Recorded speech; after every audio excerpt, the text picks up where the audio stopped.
evening, fellow Guyanese, and not only Guyanese, but those of you who take time out to view this broadcast in different parts of the world. We want to welcome you again to another edition of Choices. And over the past few weeks, we have been focusing on the carnage on our roads. And I'm sure those of you who, I'm sure all of us would remember what was drilled into us at school. We were told to look left, look right, look left again, and if the road was clear, then you cross quickly. And when we did our driving classes, we were reminded of the 5 C's: care, courtesy, consideration, common sense, and concern. Those valued principles can never nor should ever be treated lightly. We value life.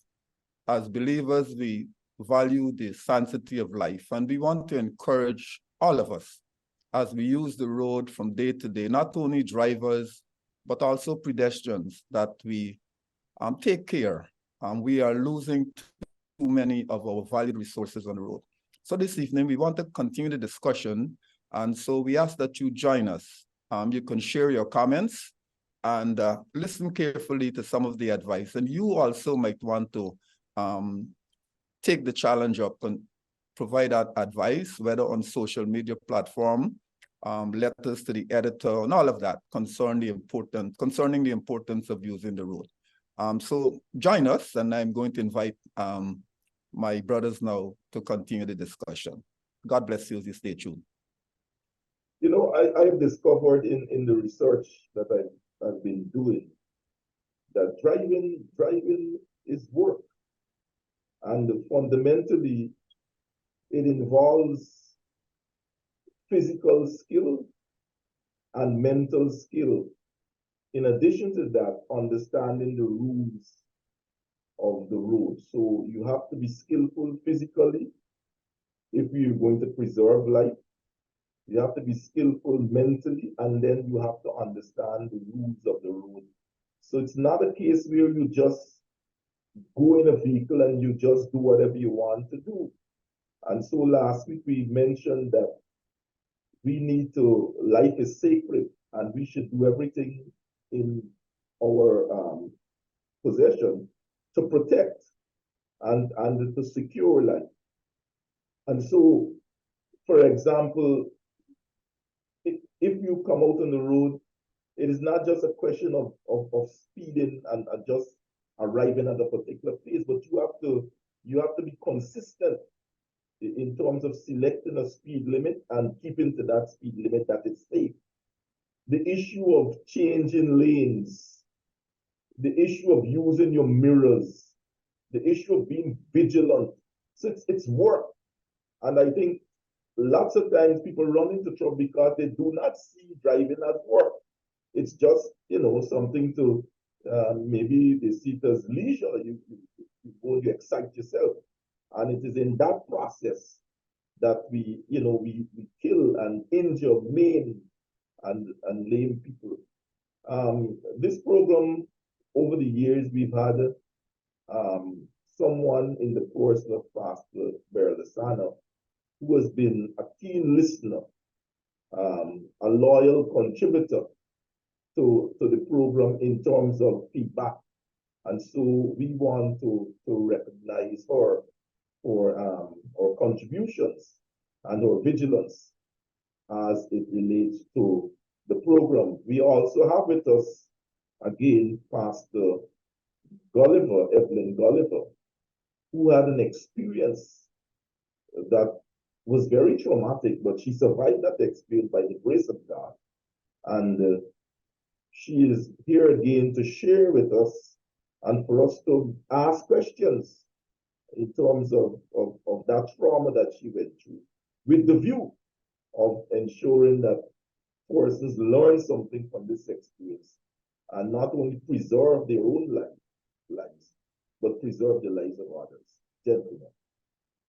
We value life.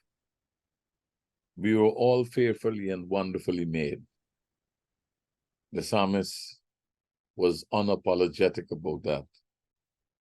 And therefore, in an environment like ours, we need to value human life.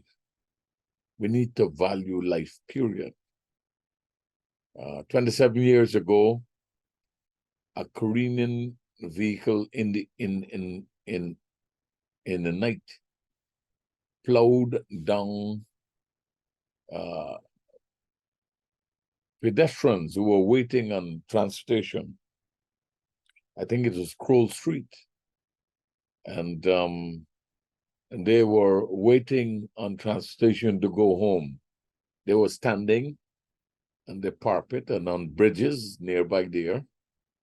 And when the vehicle finally came to a halt, 11 Guyanese were hit by this vehicle. Some of them ended up in the canal, nearby canal. There was our own pastor, Gulliver, survived the horrific mangling of bodies. Our late sister, Audrey Payne, went to be with the Lord under those tragic circumstances. Dr. Lee, you have deep contacts with Buxton. Tell us something about Sister Audrey, the late Sister Audrey. Sister Audrey Payne came from a well-renowned family in Buxton. Her brother served as the National Archivist. We now have the National Archives on Homestretch Avenue. Her scholarship was not just limited to the schools that she taught, but she found time to share with fellow Buxtonians, not only Buxton, but children from the nearby villages of Annandale, Friendship, and also Vigilance. I can best define her, or describe her rather, as a community person. She was unconcerned as to your estate in life. Once you were a child, once you're a human being, she was prepared to help you. And so she found time to gather the children together, the young people, and share and try to inculcate in them the value of education, the value of learning. And so, despite the fact that she taught at some of the top schools in the country, she found time to teach fellow Buxtonian. Tipperary Hall would have been one of the places that she spent time to teach, and also at the bottom houses. And for those of us who knew her, one of her defining feature was that she wore sandals. And I don't know, sandals was the common thing for herself. The late great Hector Lee, UC Koyana, and other sage in the village. So that was the common dress for them. But she imparted quite a lot of values on the Buxtonians and the children in the nearby villages. So she also taught at Baijival, and at least we have two of our former students. And at Bishop's High School, we have all the way from Switzerland, another former student. It's amazing what a gift she was. And we are pointing this out. We lost her at a time when we could not afford to lose a gift like that. Could not afford to lose a gift, and it's by accident. And so we want to commend, as we record, I just read in the newspaper that over 1,000 persons were charged across the regions for traffic violations. And if that should have gone well for that people start waking up, man. It is time. That's why we have prolonged in this. We don't believe that we have become conscious, you know? And we hope that there's a direct correlation between the vigilance across the regions and of our policemen and women. And we pray that, you know, the highest form of government is self-government, where you and I, you know, use the road, and we will be conscious that, you know, it's not just speed, or it's not just, we must be focused. We must plug in, and we must protect ourselves. Miss, it is always a great joy to sit in your company, and we are grateful collectively in this nation. We are grateful that 27 years after that gruesome event, you are still here, looking pretty as ever, sound as ever. And what is on your heart to share with us this evening? Good evening, Bishop and team. Thank you again. I would really like to encourage and endorse what was said earlier. Adhere to the 5 C's of road safety. The 5 C's: care, courtesy, caution, consideration, common sense. And another thing each road user should think about, especially the drivers: every vehicle is a weapon. Every vehicle could be considered a weapon. And the manner in which you use that vehicle, it could either take people out, and you know what I mean by that, or you can help with caution, care, and the other C's, preserve lives, because life is a gift from God. It's very precious. And so the callous use many times that we see should not be a part of our lifestyle. You know, Bishop, it's only a week ago, I received a call from a colleague, because we worked together at Tocqueville.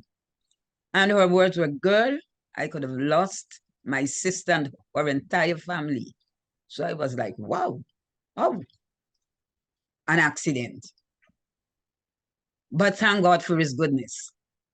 The sister was able to see what was coming, the impending danger, and told her husband, pull.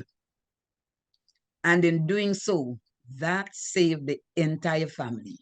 So It would have been another family of 4 going down the drain. And you know what is sad? When the sister spoke, she was, ma, you ain't got said, oh, it's all right, it's all right. So what is there to life? What is there to life? Life is just a gamble? Is life just a game? No, no, no, no, no. Life is a gift, and each one of us ought to respect life. The sanctity of life is important. So I want to caution every road user, whether it be a driver, a cyclist, someone with a horse-drawn car, or a pedestrian. Take extra care as you use the roadways. Look out for others. And remember this: you are the only sane person on the road. You know, accidents don't discriminate, right? An accident will not be aborted because you are in a vehicle, or you are on a cycle, or you're in a plane, whatever the case might be. It has no rationale. But so we have to control what we are doing. I remember one of my professors taught me many courses as I was pursuing a degree in theology many years ago. Professor Orwin, the guy distinguished himself. 24 master's degrees. He never took time out to do a PhD. He just was amazing human. And a truck cleaned him up in the United States. when we heard of his passing, we were all shocked. I mean, devastated. His wife testified that they used to be ashamed to go with David in David's car to church, so he had to drop them off because all over his vehicle were books and visual aids and all these kinds of things. But they still loved him. But a drunken driver. Here's an appeal. I don't know if this is true, but I heard that, somebody said people are capable of saying they're drunk, family saying don't drive. And people are capable of saying, so well, I can dead. If I dead, I dead. How can we as family members, you hear those kinds of things being said. How could we as family members standing nearby, what can we do in a situation like that? Take the key. Yeah, it is amazing what we do when we are under the influence. And I say we very broadly, because I find that all of us do have relatives and friends who indulge in different kinds of substances, maybe alcohol, and at the same time put not just themselves, but put others at risk.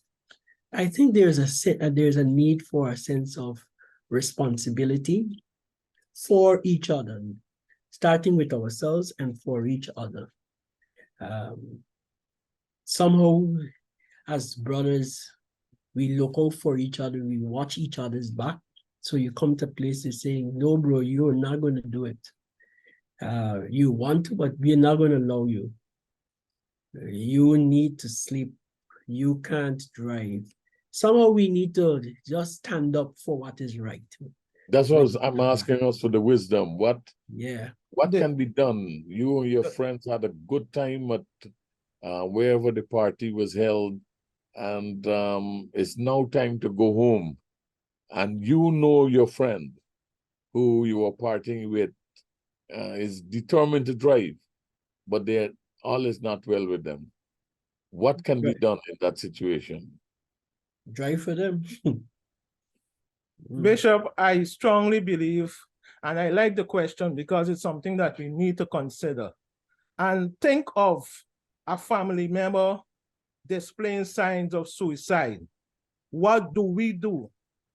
We take all preventative measures because we want to safeguard our life. In the same manner, we should display the same attitude because speeding, drunken driving can be considered a sign of suicide. And so we need to take responsibility for what the outcome. We need to, if we have to take away the keys, take away the keys. If we have to park the vehicle and send them home in a taxi, let us do that, because we might not just be safeguarding the life of that individual, but many other persons. All of us cannot be drunk at the same time because it's a danger we're playing with. Somebody got to be responsible enough to remain sober. And if you cannot drive, identify someone who will drive, and that person must be sober also. We cannot have people driving and behaving irresponsible and causing mayhem on the roadway. I am so happy for what is happening via the police force and the traffic department, the things that they're doing to help. But we can help also by taking responsibility for our friends and our loved ones. Some persons are overworking themselves, and especially road users, whether they're truck drivers or taxi drivers, and they drive day and night. I have had experiences where I did some long driving and I was bone tired, as you would say. And you know what I did? I tried different things. I came out, walk around the vehicle, wash my face, do some push-ups and all of that, started to drive again. And before you know, I mean, you don't take an hour to drop to sleep behind the wheel, you know, in seconds you're gone. And what I did, I pulled over in the corner rather, pushed back the seat, and I slept. And that's why I'm here today, I believe. And so I slept and then I got up and drive. So when you're tired, it's not only drunkenness. When you're tired, don't drive. Pull over in the corner or park the vehicle. And, you know, it seems as though sporting and enjoyment now equate to drinking alcohol. You can have fun without drinking, but we are combining both drinking, sporting, and all of that. And I think sometimes, you know, we don't see the need to tell somebody, don't drive.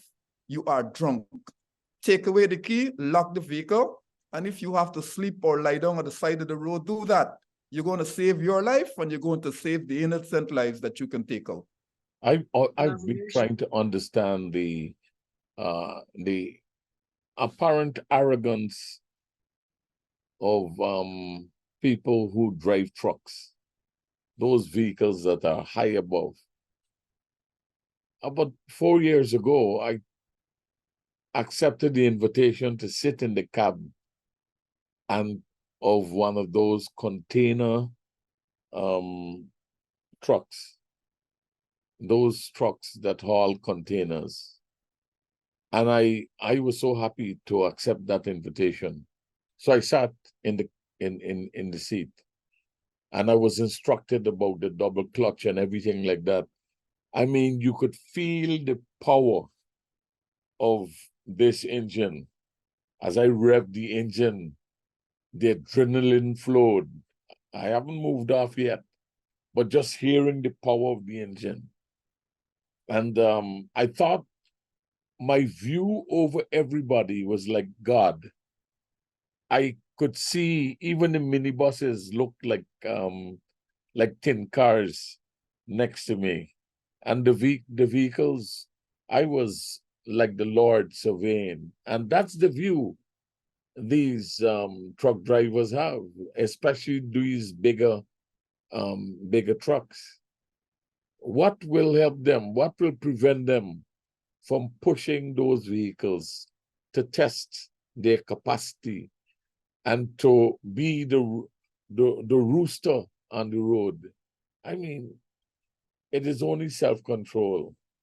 I was grateful for the opportunity, and I quickly put the vehicle into neutral, and I came out of the truck. And I remain eternally grateful. So when I see them coming close to me, I don't try to. And I want to encourage us. We are in this building phase that we are in as a nation. Get accustomed until roads are built where trucks could have their own lanes. Get accustomed that it's not easy. I have seen trucks with containers on the trolley or trays parked on the bridges overseas. Not really parked. They thought they had the clearance of 17 feet or 15 feet that they needed, and they took that container truck trying to go under. I've seen that many times. So it's not only here, you have people who are daring. And of course, I don't know what the police did to them, but they can't move out. You can't reverse, you can't go forward. They're stuck under a bridge with everything, all the merchandise in the vehicle. And we are losing too many persons, and we are pleading with you because life is sacred, life is valuable. Let us be better road users. And as the systemic risks increase, that's something that's associated with more economic development, traffic, because persons who've never been able to afford vehicles, they buy vehicles, other persons who have vehicles, they buy more vehicles. And generally the road, there's a higher level of risk for accidents there.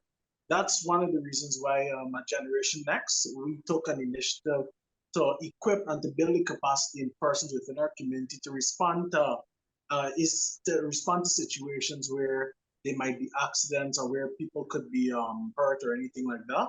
And we certified 27 different persons with their basic life support certification, so that in the event that an accident occurs, they'll be able to address the situation or at least offer some assistance. And this is something that all of our organizations should do. Look at our community, think about ways that we could build the capacity within our community so that we as organizations could reduce the risk associated with road use. I think we need to revisit this issue with the trucks again. I think we have a situation where we have boys doing the work of men.